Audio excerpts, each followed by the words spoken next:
Why does it cost so much to build a home today? The cost of building, it doesn't go down. It really has started to push some people out of that market. The general cost of materials and freight and bringing all that stuff to site, it really does start compounding. And what goes into each and every unique home can very heavily dictate the overall cost.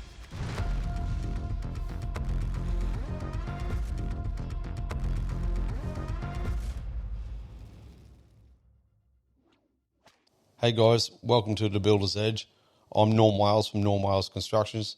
Now, for me, the whole purpose of this podcast here is to bring a little bit more awareness around the construction industry. I've been feeling for many, many years that there's not enough helpful information out there to support you guys to make the right choice. Now, we are a smaller family independent building company, and we're not here to build everybody's home. But we would definitely love to be able to work with you to facilitate your dream home. But if we don't build your new home, we want you to be able to make the right decision in choosing the right builder for you. So hopefully the information that I'm able to provide through this podcast can be informative and helpful, that you can now create your dream home. So I hope you enjoy it, and thanks for watching. Why does it cost so much to build a home today? Mate, unfortunately, the cost of building, it doesn't go down. Do you know what I mean? And with what we've experienced over the last 3 to 5 years, COVID, and just general inflation of how that is there now, it really has started to push some people out of that market. And, like the general cost of materials and freight and, bringing all that stuff to site, it really does start compounding. Mm. So how does the complexity of a home design also affect the overall cost? Yeah, look, that's why it's really important, to work with a custom design builder so you can be focused on your budgets and what your wants are. And when you start detailing these concepts and designs up there, the complexity and what goes into each and every unique home can very heavily dictate the overall cost. Like you might have a home that's 250 square meters and then another home that's at 250 square meters. They're not going to be the same price.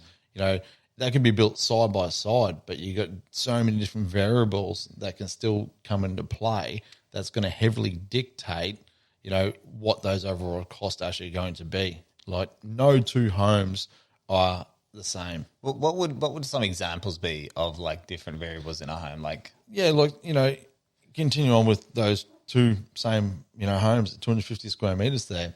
One block might have one soil classification. The next door neighbour's got another soil classification site. So, and there could be, big differences between those two. One could be a little bit more sloping on that block that's going to require more material to level a pad up, put pier holes in.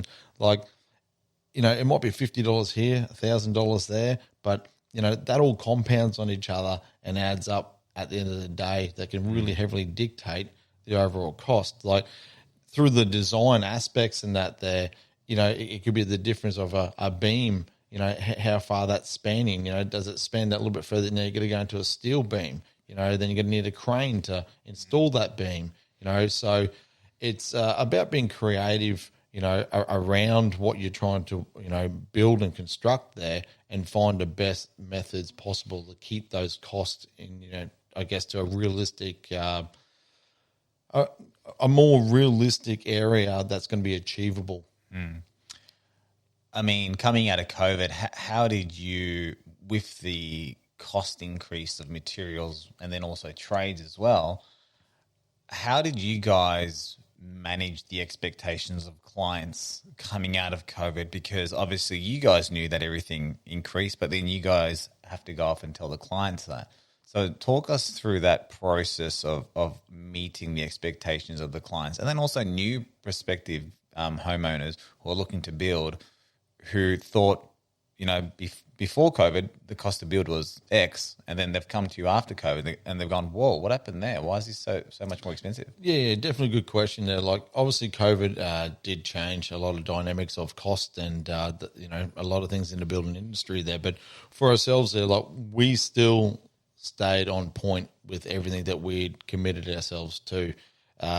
Like, for us, it's about having that plan in place, then also, most importantly, having the open communication channels with our customers and, future customers there, and advising them upon stuff there. Like, unfortunately, it wasn't a good time for neither, customer or builder, but we didn't have problems ourselves there because we took it, front on. We communicated, and I'd like to think we over-communicated the best we possibly could with everybody involved.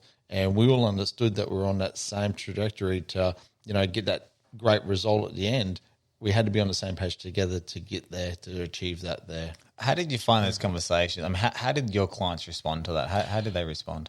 Look, our customers are fantastic. I must admit, I'm so fortunate to be able to have worked with, some of these people there. Like, it's a true pleasure. It really is, and for me, I felt absolutely terrible.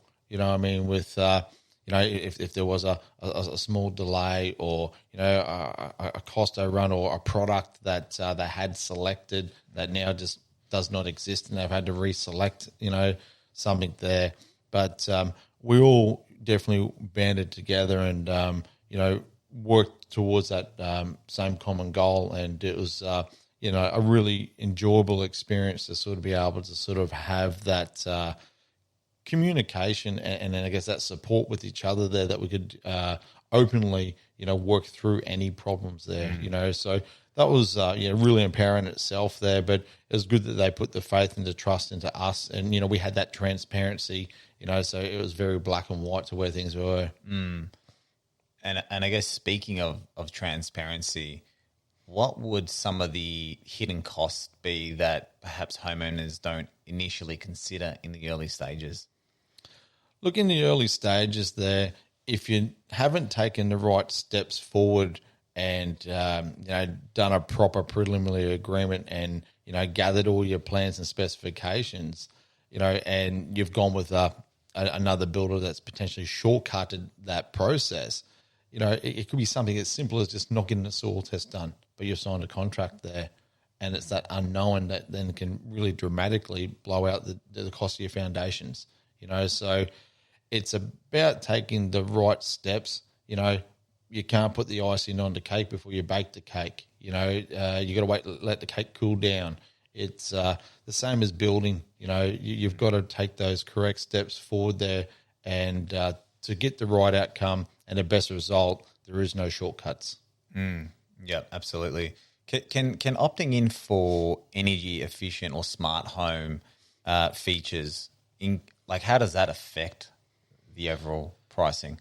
Look, it's a fantastic way to go, but obviously if you're going to be investing into solar or double glazed and insulation and things like that there, that is going to add, cost to your build. But that's also an investment in yourself and the home there, that you're actually going to get that return on your investment there.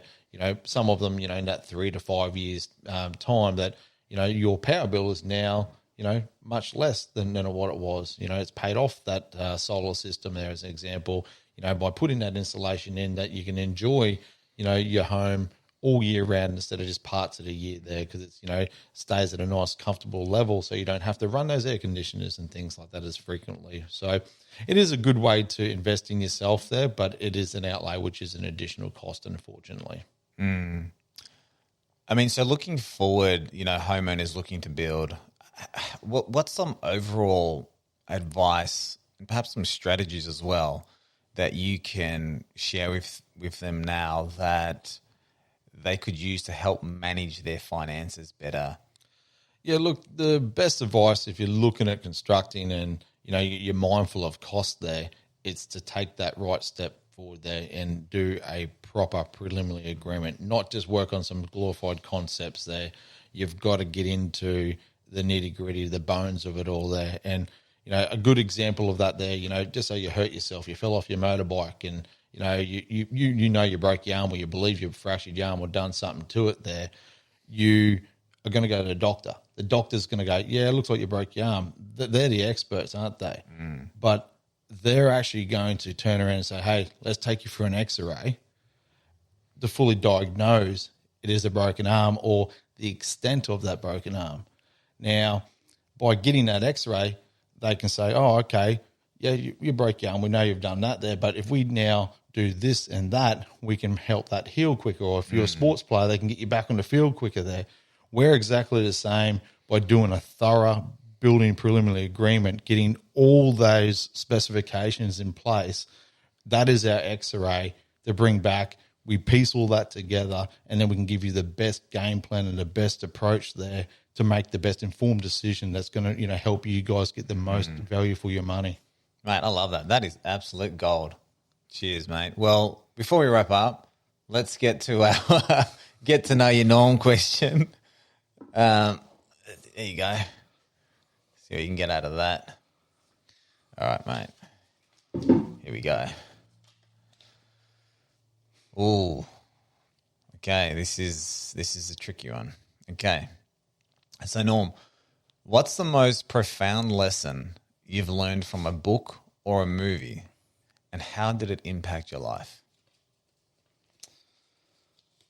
I would actually say it would have been a book. What was the book? I can't remember the name of the book, but it's actually, I apply this all the time. But there's probably two things, but I've always been a big believer of the 1%ers, and focusing on little things and never giving up there. And I guess when I like doing a lot of Audible and reading, and there's a saying there, it's, how do you eat an elephant?